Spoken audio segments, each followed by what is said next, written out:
Today, we have the privilege of talking with Venerable Professor Dhammajoti, the main founder of the Buddha-Dharma Centre of Hong Kong. Now, the centre's primary objective is to promote the integration of Buddhist studies and practice.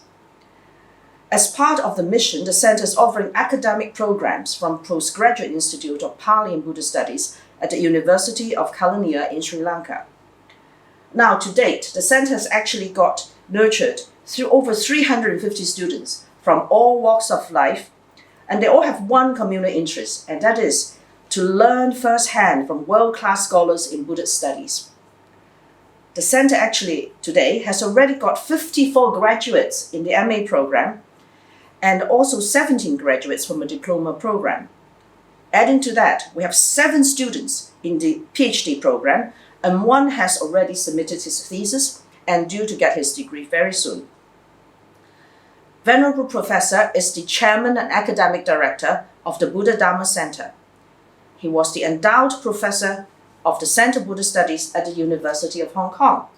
Now, prior to that, he actually taught 22 years at the Postgraduate Institute of Pali and Buddhist Studies in the University of Kelaniya in Sri Lanka. After he resigned as a professor, and then he joined the Hong Kong University as a professor. Venerable Professor was awarded in 2015 the 3rd Kinsian Foundation Fellowship in recognition of his lifelong achievement in Buddhist studies and the tireless contributions to the propagation of the Buddha Dharma.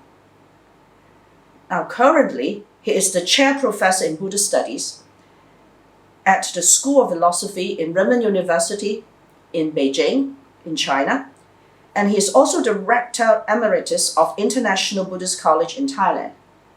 In addition, he also lectures as a visiting professor in several institutions, including the Fudan University in Shanghai and as far away as the Pune University in India. Now, here sitting next to me is Venerable Professor Dhammajoti himself. Good day, Bande. Good morning. Bande, after a decade as the only endowed professor of the Centre of Buddhist Studies at the University of Hong Kong, you retired from the University of Hong Kong in 2014. Instead of really retiring, actually set out to establish this Buddha-Dharma Centre in Hong Kong. Can you tell us why you decided on this venture and what is the nature of this centre? Well, there are 2 distinct points to be made. As to the nature, let me tell you in a few minutes. Right now, I'd like to state that as a Buddhist, what I've learned from the Buddha is that every human being, for that matter, every sentient being, needs a purpose of existence. So you can say that my effort in setting up the center, after so many years of working at the University of Hong Kong and the University of Kelaniya, is actually as my attempt to fulfill this purpose of existence for myself as a Buddhist. And the one thing that this means is that it is part of my mission as a practicing Buddhist to pass on what I've learned to the next generation of Buddhist scholars. But not only that, and to give expression to my vision as to what I think Buddhist studies means, and also the mission of actually bringing about or actually fulfilling this vision. And that is the purpose of my setting up the Buddha-Dharma Centre. And actually, I understand that you always stress to us that the centre is non-sectarian. So that I think is very interesting. And can you interpret or elaborate a bit more with us your visions and missions of the Buddha-Dharma Centre? The fact that as a professor in government university institutions such as University of Hong Kong and Kelaniya, I didn't feel that I really had the full opportunity, to put it this way. I might even say the full freedom to do so, to give expressions to my feeling and commitment. For instance, if you teach in a center, if you teach an institution, a university institution that comes under the the supervision of the government of the country, then you're bound by certain rules. For one thing, you can't keep on talking about practice, and religious commitment. Right. And for instance, when I'm now teaching at the University of Renmin, you see, I have been repeatedly reminded, because they know that I'm a little bit talkative, perhaps a little bit minor sometimes, and I cannot help, wanting to tell my students how important practice is, meditation is, and how important it is to go for refuges. So I have been repeatedly reminded not to tell students to take refuges, not to emphasize that, and this is a good example. Likewise, in a place like Hong Kong University too, it's a wonderful place, and my colleagues are very kind, very good to me, and some of them were my students earlier, and some were my present colleagues, and in all this way I'm happy. But it is a university institution, first of all. Right. You're not to preach there, for one thing. Right. Another thing is that it is an institution that is in a country like Hong Kong. That is to say, a tradition of Chinese Buddhism. What you can therefore see that what they emphasize is, they can't help it because they have to emphasize the more on Mahayana, more on Chinese Buddhism. Besides that, beyond that, you can hardly expect them to appreciate, to understand what you're trying to do to promote non-sectarianism, and to in particular to bring out the importance of early Buddhism. Now, all these things I can do in a center. I see. Like Buddha-Dharma Centre, and that's the purpose of studying. This is at least one of the major purposes. As I said, in a place that I worked hard to set up, i.e. the Buddha-Dharma Centre, and now I have a platform where I can really put across a message that today Buddhism, not only Buddhist study, Buddhism, even as a religion, should be united, and it must be united through a genuine spirit of non-sectarianism. And here we emphasize that. This is one talking about the special feature, unique features of Buddha-Dharma. This is one important one.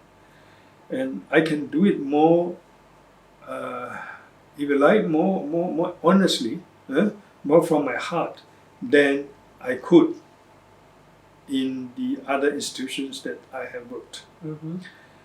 So when you look at, for instance, the structure of our program, you'll find that all the important traditions are represented. This is one thing. For instance, we have early Buddhism, Theravada Buddhism. We have even Theravada Abhidhamma, and we have Mahayana topics, Mahayana Buddhism itself, plus Yogacara, plus Madhyamika, and so on.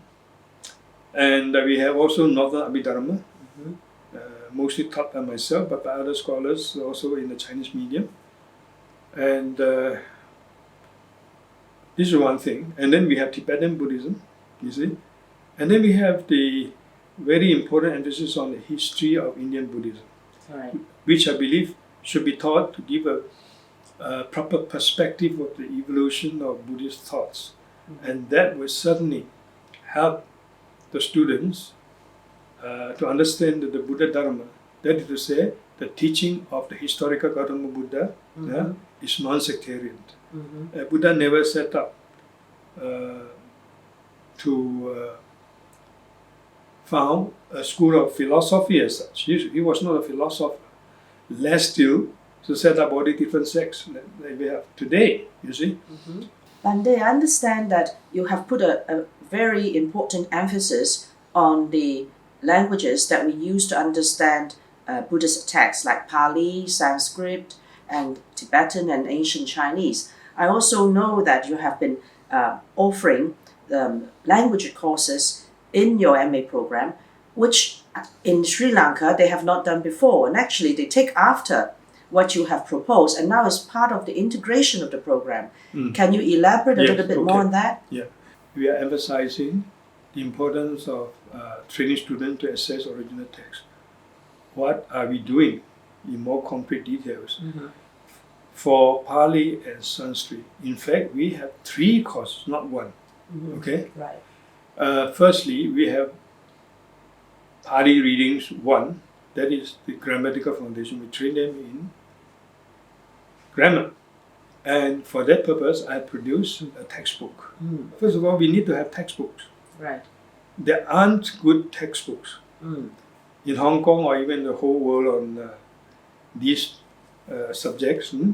For instance, in Pali, we do have very good books that I highly respect and esteem. For instance, A.K. Waters' book on introducing Pali, Introduction to Pali. That's a wonderful book. But I feel that I want to structure my grammatical introduction in a somewhat different way. I'm inspired by that book, but I hope that I can offer some improvement in these respects. Hence, another book. And Waters' book is confined to only one Nikaya, that is the Digha Nikaya. Okay. So we take examples and exercises throughout the whole Sutta Pitaka. That is a collection of all the suttas. So actually, we are learning Buddhism along with the language. That's right. You're not just learning the language as such, we are learning the doctrines. We're learning about the Buddha. Right. You're learning, at least hopefully, even if it is indirectly, about something at least. You're having a glimpse of what enlightenment means. So the same thing applies to my Sanskrit text. Yes. You see, I think that the student must be first trained in the what you might call inverted commas regular or standard Sanskrit, the so-called classical Buddhist Sanskrit. And because of that, I want to produce another book. And then the grammar must be progressively, systematically, in a gradual manner, introduced to the students, taking all examples from the Buddhist text. And then, in fact, inspired by Waters' approach, I focus on one particular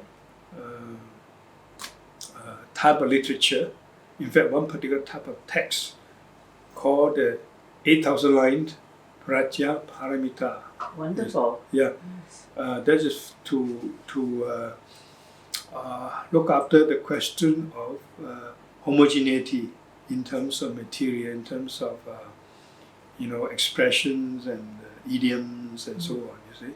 The other thing is that you'll find that in this book, every example and every exercise is given its Chinese correspondence translation by Xuan Zhang and by Kumarajiva. And all these are by way of emphasizing the importance of assessing the original sources.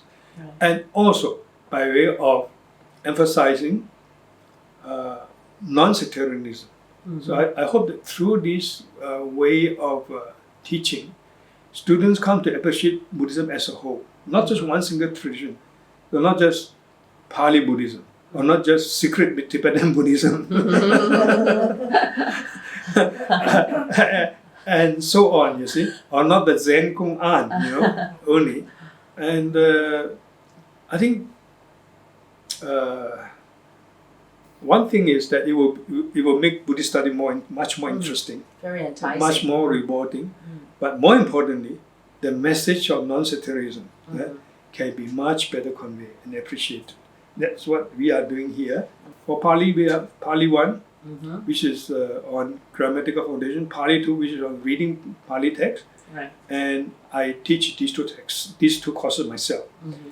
And then to lead students up to that stage, you see, because even the grammar book, although it is spelled as it is entitled Elementary Grammatical Guide, the students already are complaining that is anything but elementary. Yes. Yes. For the Pali and Sanskrit. So to take actual action to remedy that, we introduce another additional course called elementary or introductory Pali and introductory Sanskrit. You see, to build up to the level of Pali 1, and then from Pali 1 to Pali 2. You see. As to Tibetan, so far we have not been able to start language course, but we hope that before long we can do that too. So we want to understand all these languages in a non-sectarian ways, because they are in a way they are all equally important. Well, Pali is I would say especially important only because it contains the teaching of the historical Buddha. Right. But as expression of Buddha Dharmas, I believe that all the other expressions that we find in the Sanskrit tradition, in the Chinese tradition, the Japanese tradition, in the Tibetan tradition, they are all equally important. Bande, you mentioned that we are the first Chinese medium MA in Buddhist Studies degree offered in Hong Kong. And can you elaborate a little bit more about the program itself, how it comes about, the teachers, and also I know we have diploma programs. Can you also what is talk the motive about for it? setting up this? Yeah.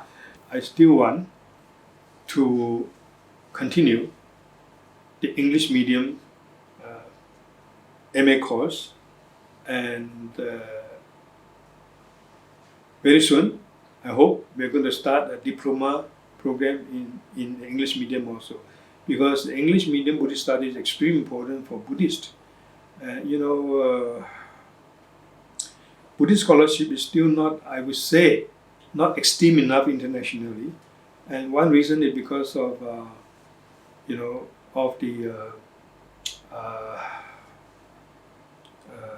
inability on the part of most Asian students and scholars to communicate with the international community in English, and for that matter in other international languages. You see, I also see the importance of introducing a Chinese medium program, because there are simply too many Buddhists who are sincerely interested in Buddhist study, but they cannot understand enough English, or they feel diffident about English, and so we want to look after this community of students of Buddhists in Hong Kong and the greater China region. In Chinese U, although it's Chinese U, they don't really have a Chinese medium program in MA. In fact, their program of study is entitled MA in Religious Studies. Recently, they are moving in the direction of Buddhist studies. I understand that, but we were the first one. We felt the urgency of doing it, so we were the first one to initiate a Chinese medium English program for that purpose. There are many students, there are many Buddhists who really want to study Buddhism in a systematic manner, in a manner of the university kind of methodology, but they cannot gain admission into the university community.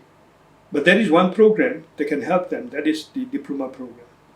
That doesn't require a formal degree, and then they are a little bit more flexible, the Chinese medium diploma, undergraduate diploma. That program would kind of provide a passport for them to continue in their university studies. In other words, if they finish their diploma, they can do it in 1 year. But of course, it will be a very intensive effort. It certainly can be done in 1 year, but most of them are doing it in 2 years. So if they finish the diploma in 2 years, that qualification now is deemed equivalent to the first year BA program. So with 2 more years, 2 additional years, they can end up with a BA degree. With a BA degree, they can go on to MA. And from MA, they can be PhD, they can be professor. We have success stories like that. And we know that you have published so many articles in various Buddhist subjects in research publications. And actually, you are now the editor of the Journal of Buddha Studies. I think this is published by the Centre of Buddha Studies in Sri Lanka together with this center. And there are many times that we understand that aside from doing the publishing, you are really helping to germinate a lot of these young people interested in the scholarship of Buddhism as well as translation. Can you tell us what motivates you? From the Buddha's teaching, my purpose should be to help myself and others to understand the Dhamma, right, as a medicine for the transcendence of the human predicament. And we can do it in different ways. You don't have to be a scholar necessarily. You don't have to be a professor, or you don't have to start a Buddhist university.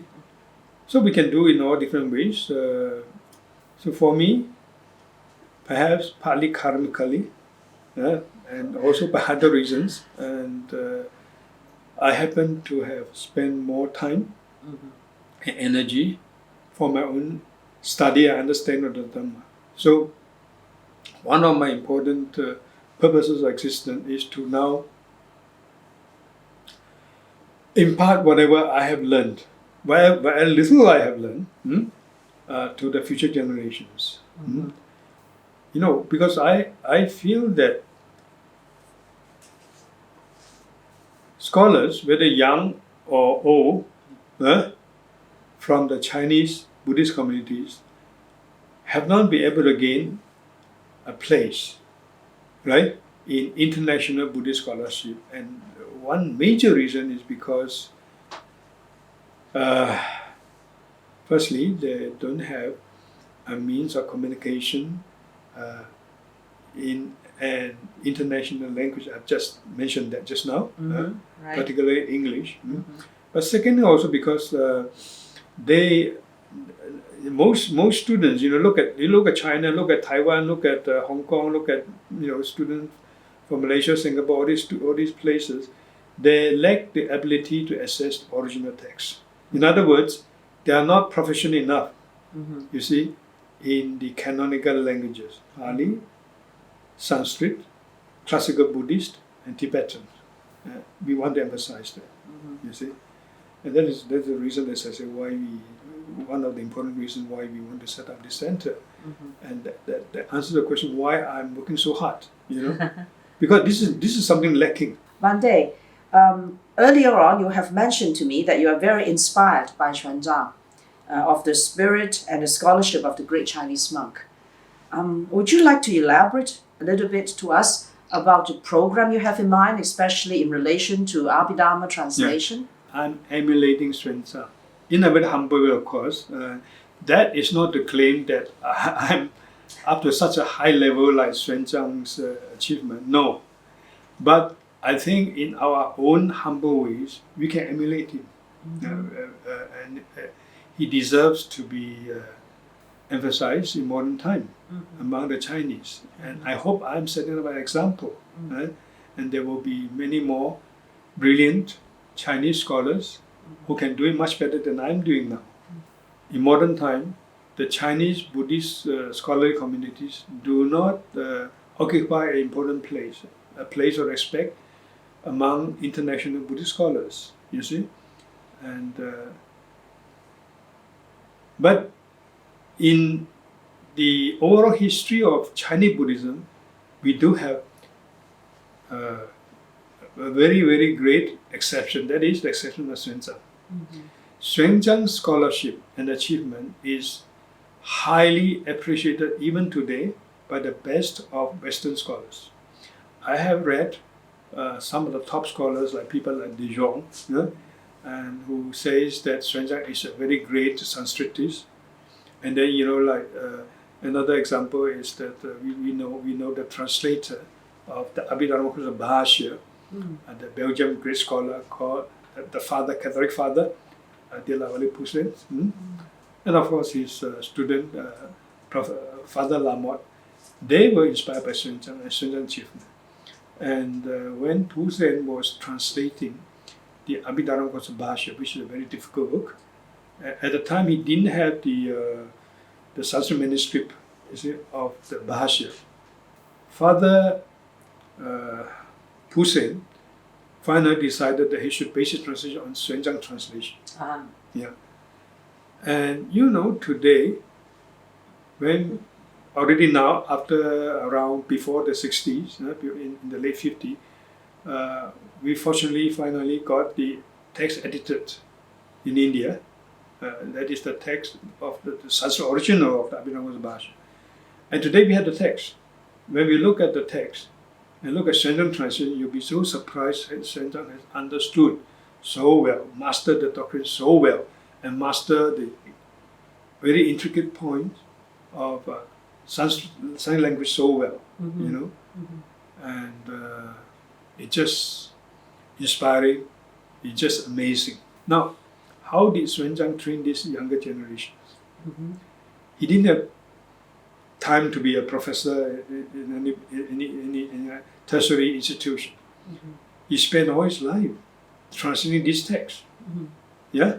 So, his translation activity is not just mere translation. Through the process of translation, he had to explain about the language, about grammar, the doctrines, and the history. He is imparting what he has learned in India to the younger generation, and he succeeded. He produced a number of scholars, not a great number, but enough scholars, as I said, like Gui Qi. Gui Qi is one of them. Gui Qi is said to be the chief disciple. Then I mentioned about Pu Guang, Fa Bao, and others. They learn from Xuanzang through the translation process. I think that this is much more effective than the training that could have been provided by a university program, you see. So he spent his whole life. These are something that really are so inspiring, for me. Yeah? And we hope to, in a way, as I say, in our own humble way, to learn from it, to emulate it. And in this, you can also see, from what I described, his attitude of non-sectarianism, because he is one who loved his own tradition without forsaking own tradition, but at the same time able to stand above and to transcend the irrational attachment to one's own tradition. So he studied Pratya Paramita. He translated, in fact, the Pratya Paramita text in about 600 fascicles. 600, not 60, not 6. Yes, many zeros. Yeah.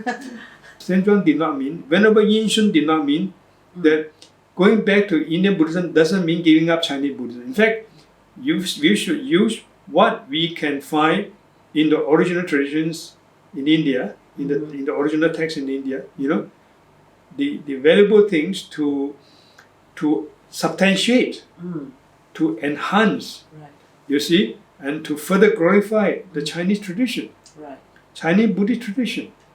We must always remember the genuine teaching of the Buddha. The Buddha's teaching, the Buddha's not only written teaching, but his example, his life, you see, should constitute the yardstick for our understanding of Dhamma. Whatever the form, whether it's Tibetan Buddhism, whether it is secret Buddhism or open Buddhism or whatever, or Zen Buddhism, if they conform to the spirit of Gautama the Buddha and his teachings, whether in terms of written records or in terms of his life and example, then it is Buddha-Dharma. To me, it is Buddha-Dharma.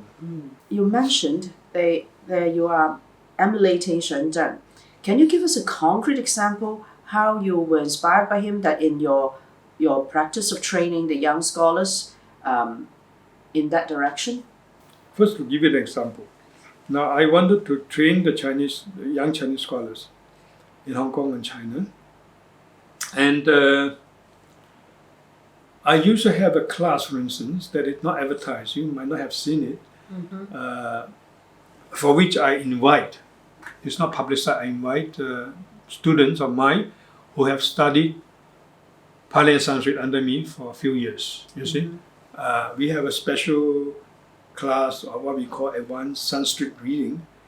And in that class, I guided them to read the text of the Miyapti-Matra philosophy, and a Sanskrit text by Stiramati, and in comparison to Xuanzang translation of his Chengwei Shilun.